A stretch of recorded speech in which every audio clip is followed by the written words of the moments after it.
సత్యసాయి జిల్లా రాప్తాడు నియోజకవర్గం కనగానపల్లి మండల కేంద్రంలో మోడల్ పాఠశాల నందు విద్యార్థినులు కలుషిత ఆహారం తిని మధ్యాహ్నం 2 గంటల సమయంలో అనారోగ్యానికి గురై కనగానపల్లి ప్రభుత్వ వైద్యశాలలో చికిత్స పొందుతున్న సందర్భంలో రాప్తాడు ఎమ్మెల్యే పరిటాల సునీత బుధవారం మధ్యాహ్నం 3 గంటల సమయంలో కనగానపల్లి ప్రభుత్వ ఆసుపత్రికి వెళ్ళి చికిత్స పొందుతున్న విద్యార్థినులను పరామర్శించి ఆరోగ్య పరిస్థితి గురించి అడిగి తెలుసుకోవడం జరిగింది.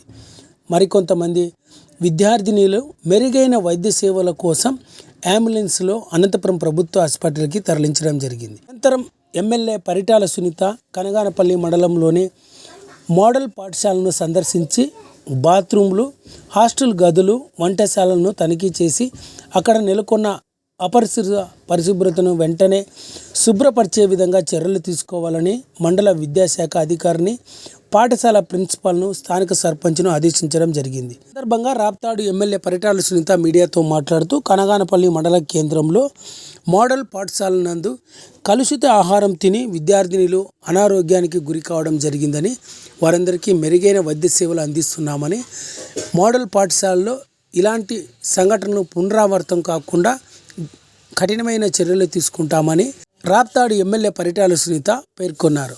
ఆమె వెంట విద్యాశాఖ అధికారులు, పాఠశాల ఉపాధ్యాయులు ఉన్నారు.